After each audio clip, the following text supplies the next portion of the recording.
Okay? Now, can you see or hear me? Please let us know. Put a plus. Okay, I see, thanks. Okay, and first, let us start with a little bit provocative question. And I would like you to share your opinion about that.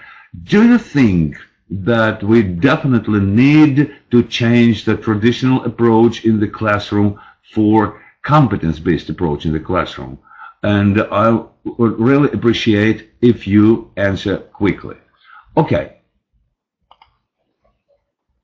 So let's define the difference between competence and competency. We're going to talk about competence today, and this is something that refers to the skills acquired in the process of knowledge, and that is something that lets people do something. Not know, but do something. And as you see, that is knowledge and skills acquired, this knowledge and skills to attain the goal. This is something we're going to talk about today. Okay, see? Yeah, I sure believe that we actually need this. Thank you. What are the key competences? Let's discuss them a little bit. So the first one refers to understanding and perceiving the world a person is in. What is a person in the world? What functions, what the position, and what the goals of this person may be. And this is critical, as you can see, not only for learning, but also for the whole life itself. The next one is the competence of general culture, and it is something that we, as teachers of the language, that teach not only language but culture as well, that we have to teach our students. And here we see that this is the understanding, the ability to understand and identify the specific features, the peculiarities of different cultures. And definitely they are different because the culture of the English-speaking world is definitely different from the culture of Russian or Ukrainian-speaking world. And what does it refer to? It refers to, and it includes, the spiritual and moral values, and not only of a person, but also of a nation, of a community, and the whole humanity as a whole. In this respect, family, social community, and the whole country, events and traditions are of a great importance. And of course, science, religion, and this stuff. Next goes the cognitive approach and learning, cognitive competence, that is a key one for us as teachers, because we do work with cognitive processes, we do realize the learning ideas. And for this, you see, it is very important, and this is something that we teach our students, to set the goals, to plan, to analyze their activities and the activities of others, to reflect on what's been done, and to self-assess and to peer assess, if I may say so, to assess oneself and to assess others. And for this, they should be functionally literate, to be able first to tell the facts from fiction, and to be able to measure something by using a variety of cognitive methods. Next one is information competence, which is very important in the modern world. You see, our world is full of technology, and the amount of information that we and our students receive every day is great, is much greater than even 5 years ago. And the access to the information is free, and it is very easy to get drowned in this sea or this ocean of information. And for this, we have to be able to carry independent search of information, the information that we need, to analyze information, to find what we actually need for our particular goal, to select the information for our particular purpose. Then we have to organize information into a single whole, then transform information if necessary, say from a Word document to a PowerPoint presentation or to a PDF file, or maybe vice versa. to say the information in a variety of ways and to share information in a variety of ways, both by sending it over via the internet, by presenting it orally or in written form. That's the idea that we have to be able to work with and do with our students. Next, we have to talk about the communicative competence. That is definitely something that we, as teachers of language, it is the key idea of our activity. But it does not necessarily refer to only international communication skills. It does not necessarily refer to the skills of communication in a foreign language. It refers to communication as a whole, so being able to communicate and to interact not only with people but with objects also, like textbook or a CD or something. And those may be both close things that are next to you, like in your classroom, as well as the distant things that may be communicating with people in different city, in different region, or different country. And this is something global. And on the classroom scale, that is the ability to work in pairs, groups, and teams, and take a variety of social roles in a group, like roles of a leader, the roles of a spokesperson, the roles of a performer or something. And the last but not least in this respect is, of course, use of foreign languages, because first of all, we're talking about learning the language and using the approach for learning languages. And so it is using all the variety of the language, knowledge, and skills, all the variety of the language and culture to attain a certain communicative goal. Next goes social competence, or civic competence, if may say so. And this means to have our students understand that they are members and they're integral parts of a society. And it may be both a small society, a mini society, like a classroom society, or there may be a wider society, their neighborhood, there may be their region, their city, or, of course, their country, and finally, it can be a participant or a part of a global society, of the whole world society. And for this respect, they have to be able to carry out various roles in the society, like the ways, the roles we perform actually every day. At home, we are parents, or children, or spouses, or relatives. In classroom, we are teachers. In school, we are maybe class tutors, and so on and so forth. And when we go out of school, when we go to home, we carry out the roles of citizens, we carry out the roles of voters, we carry out the roles of representatives, and this stuff. This is it. This is a variety of social roles a single person may take in his or her life. The next one is, the last one, but not least, of course, is the competence of constant self-perfection, of continuing self-perfection, because it implies the never-ending process of study. And our students must understand that this is something that does not finish with their graduating from school or graduating from university, that their study keeps going all the way until the end. And that requires a great self-development in physical, spiritual, and intellectual spheres, and brings us to the ability to rely on oneself and to regulate ourselves emotionally and psychically. And that is developing our personal qualities and our personal needs and our personal awareness. This is it. So this is something that we have just encountered about the key competences that are necessary, to my opinion, in the process of language teaching. And now let's discuss the traditional approach and how different competence-based approach is from it. What is the difference? Please have a look at the table. So the key difference, as you may have seen, is in the words "are able to," when we were talking about the competences.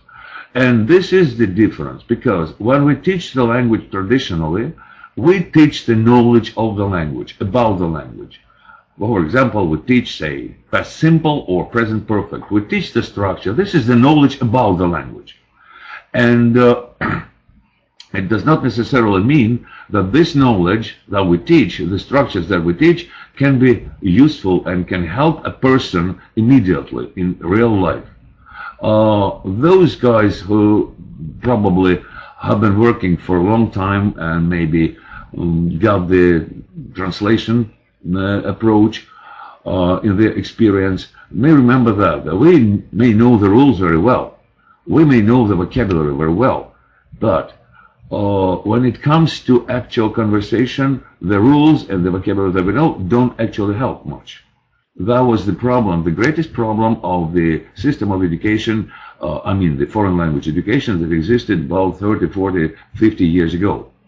That people knew a lot about the language, but they were not able to use the language. And the competence-based approach is based on a little bit different approach, a different idea, I would say. And it means that we have to use the language in a real-life situation. And for that, we bring up a variety, a number of knowledge, or I say amount of knowledge, and a number of skills that are necessary for performing this or that social activity in a real life. Like, for example, I know what? I know past simple. Okay, that's it. Do you know how to use it? Yes, I do. Can you use it? No, I can't. And the difference with the competence-based approach is I know how to do something. I know how to write a letter, for example. And if we have a look at what is necessary, what skills and knowledge are necessary for writing a letter, we will understand that this is a little bit different than just from knowing the structure. In this respect, all the activity in the classroom transforms from reproduction into production. And that means that students get more autonomy, they are more independent, and they have to be more independent doing their own work, performing their activity and fulfilling the tasks. And the statistics is, the assessment is not done statistically. Like you get a test of 12 points or 12 questions, you answer all the 112 and you get a 12. That's not true, because we understand that if a person gets a 12, it must be the ideal situation, so the ideal level of knowledge and skills in this or that particular situation. Summing up, we could say that the traditional approach goes from acquired knowledge and skills to solving a certain communication problem. That means teaching what? And that means that without that problem, students have lack very low or maybe no motivation at all to learn. What is different? The competence-based approach is referring to solving a real-life problem. We set a real-life problem, like write a letter, like send a postcard, like send an email, or maybe order a meal in the restaurant. And we solve this problem by acquiring and using necessary knowledge and skills, which in turn brings quite high motivation for students to learn this particular knowledge and get those particular skills. And the two things that I would say for me personally are critical for doing the competence-based approach and the teaching at all are the two things, the motivation and critical thinking, because they both cannot live without each other. And the motivation necessarily must be, I said, it doesn't have to, but must be appealing to students' personality, because we all are different. We are boys, we are girls, we are of various social, we are of various ethnic, we are of various religious background, and that is why we cannot think identically. We all think differently, and our students all think differently. And that is why we have to find some approach to their personality. How can it be done? By appealing to their personality, experience, their values, their beliefs and opinions. And in this respect, what I think that is absolutely necessary not to do is to not to let students express their opinion, even if the opinion is different from ours. And how can it be done? It can be done through developing critical thinking. You can see those very well-known skills like analyzing, comparing, contrasting, supporting, rejecting, reasoning the idea, justifying the ideas. That is very important, because if a student has a chance to express his or her opinion and ground the opinion, and he or she knows that they will not be punished for that their opinion will be taken into account, that's great. They have good motivation for studying. Next, oh well, now it's going to the blitz contest, and I will give you a short question, and the person who answers correctly the question, who answers it first, that will be a prize. The person will get a prize. Okay, ready? Go on. So the question is like that: which of the roles of a teacher you see more in a competence-based classroom? And I'm waiting, I'm looking forward to your replies. Remember that the first person to answer correctly will get a prize from our publishing group. So which of the roles? Instructor, destructor, constructor, or obstructor? We're waiting. Please let me know, putting a plus, if you can hear us. Okay, you can. So I'm waiting for your answer because, okay, thank you. Well, so which of the answers you will choose? Okay, you mean instructor? Okay, instructor. Well, remember, we are talking about the constructor. Thanks, and that is Svetlana Derevyanko. Yep. So thank you. You are the first one to win. Let us have a look. The question, of course, it was a little bit tricky, a little bit funny, but anyway, why not instructor? Because remember the table. The traditional approach implied the central role of a teacher. The teacher was instructing. The teacher was giving knowledge. The teacher was giving and controlling, and the students were very passive. In this respect, of course, in the competence-based classroom, there will be absolutely a constructor. So the person who constructs the situation, the person who constructs the process of teaching and the process of learning, what's more important. Thank you, and Ms. Derevyanka gets the copy of the English book for the 8th grade of our publishing group. Thank you very much. Okay, let's go on. The question is, I would say, very interesting. How can we provide it in a real classroom? So that was all a little bit theory, but how can we provide it? What can we use? What can we do for that? And for this, first, when we plan a lesson, another question is, and which of the teaching aims should be put into the foreground? Which of the teaching aims should be more important, or better say, most important? The key aim. I wouldn't torture you, and the idea is that it is, of course, practical aims, because we are, remember, the idea of competence-based approach is something that refers to a real-life practical situation. So, when we are planning our lesson, how does it refer to our process of teaching? When we are planning our lesson, we first have to think about what practical skills our students will achieve by the end of the lesson. Remember, students will be able to. That's the key idea. What real-life activities will students be able to perform? Will they be able to write an article, or will they be able to write a paper or a letter? Will they be able to order a meal or make a phone call or something like that? What are we planning for our students to be able to do by the end of the lesson? And for that, when we define our goal, our practical goal, we define the educational goals and educational aims that we need to refer to the language and skills. What will they need for that? What skills, what knowledge, and how we can introduce it. And for that is developing goals and developing what competences and skills must be developed for performing the activities, like for making a phone call. What should be developed? And personal competence and traits. What personal competences and traits must be developed for performing activities? Okay, so everything is centered, everything goes on to practical aims. That is most important thing.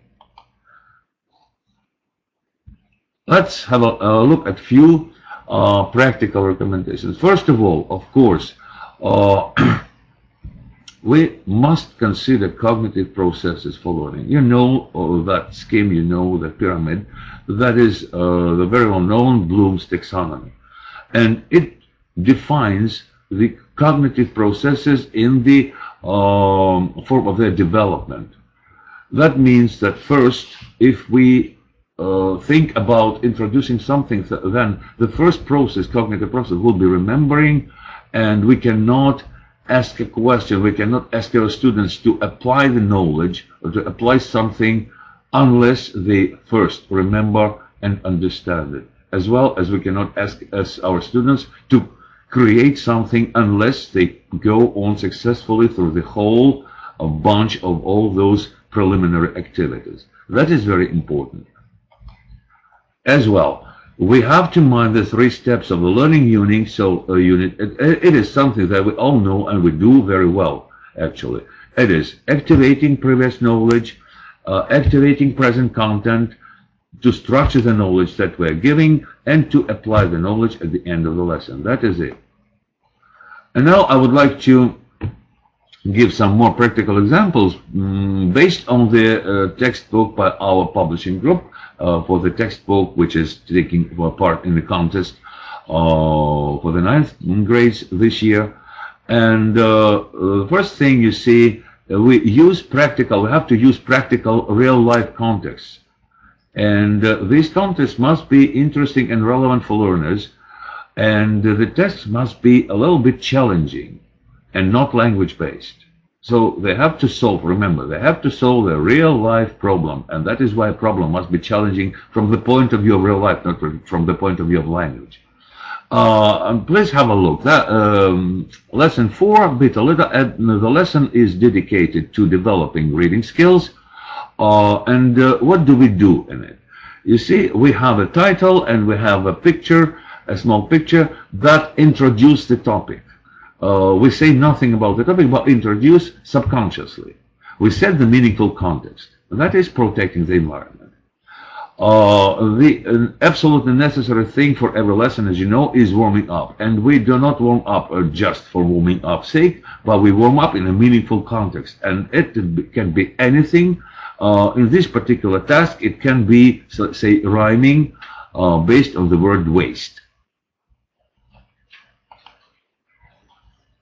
Next we develop critical thinking, and this normally, and as well as communication.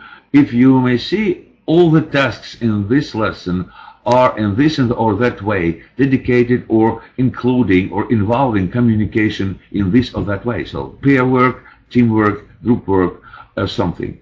In this task, it is work in pairs, and here we involve the critical thinking skills of analyzing and comparing and categorizing, actually, as a matter of fact.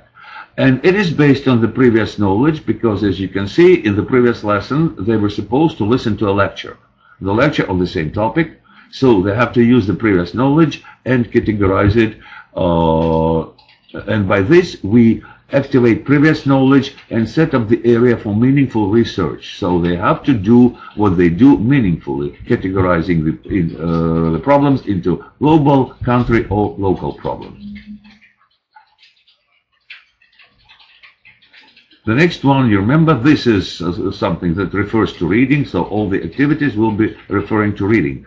And how do we motivate students? We appeal to the personal background and values and experience by asking questions, do you agree or disagree? Because it requires opinion, and opinion must be based on something. As you remember, I've already said that our students all are different. They all come from different backgrounds.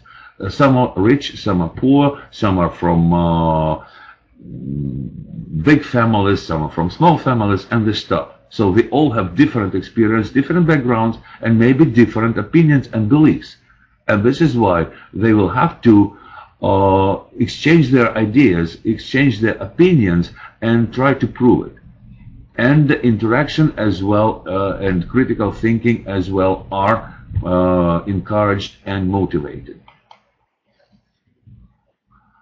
The learning situations that we create, the communication interaction is something that is critical for language learning, and as much communication is possible in whatever situation, in whatever areas, in whatever meaning we can say, and that is why we can enhance interaction by creating the situations that will require activities like communicating and interacting, and it will require exchanging opinions. So the key idea is, remember, the two key ideas: motivating and critical thinking. So as many tasks like compare, prove your points of view, explain what you mean, something like that. And whenever possible, we have to embed our tasks from local context to global context. So the students will be based on local, what they actually know, what is around them, and develop it into more global context, like gradually from the immediate neighborhood to the city, the region, the country, and then the whole world. What is very important, very important, most important, is using real-life samples and real-life teaching materials. A lot of teaching materials, a lot of authentic resources that you can find on any topic. So whatever resources or whatever materials are used here are authentic. They are taken from actual sites, actual blogs, and this stuff. And this is something that they can first, they can find out something interesting about the culture of a different country. And the second thing is that they have to compare it to what they really know, with their neighborhood, with their country. So they're comparing cultures. Again, critical thinking. What can help is giving a few examples, some statistics, giving based on the topic, and the textbook provides for every lesson in the unit. We provide some statistics that are referring to the topic, the immediate topic, and that is environmental protection, and they are very nice for discussing and comparing. So, and that means cross-cultural approach and previous knowledge. Yeah, and again, appeal to personal background, appeal to critical thinking, appeal to interaction.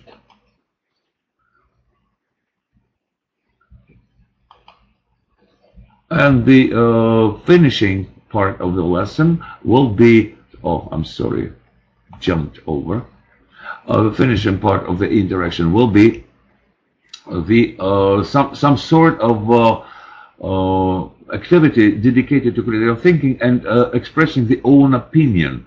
And the thing that is critical for a person immediately, as you see, is critical for a neighborhood or community. That's something that a person, a student, is every day in, and the problem that the person knows very well from his or her point of view. Again, we pay attention that a person who lives in a rich family, for example, knows a little bit different things than a person who lives in a poor family or in a poor community, in a poor neighborhood. And this is it. This is the task that can involve everyone. And I want to read you. So what do we do? That you can see.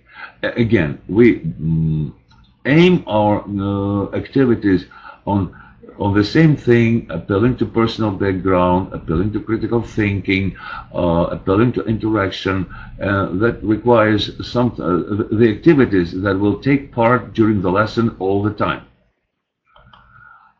Out of the class, we may foster autonomous learning by following some strategies, learning strategies, and that can help with, outside the classroom.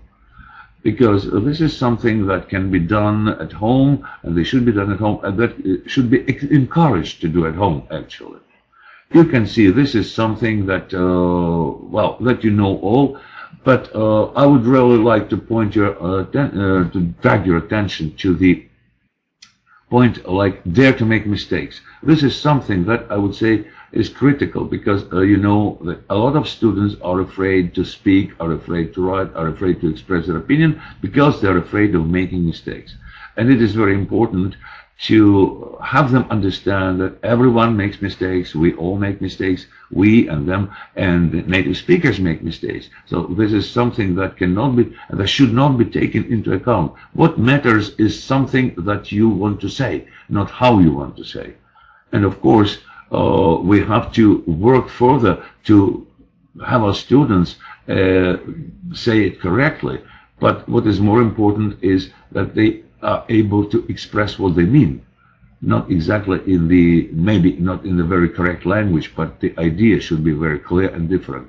And since they are very comfortable with saying what they want, then it will be more relevant. It will be easier to work with the grammar, work with the structure, to let them communicate correctly from the grammatical point of view.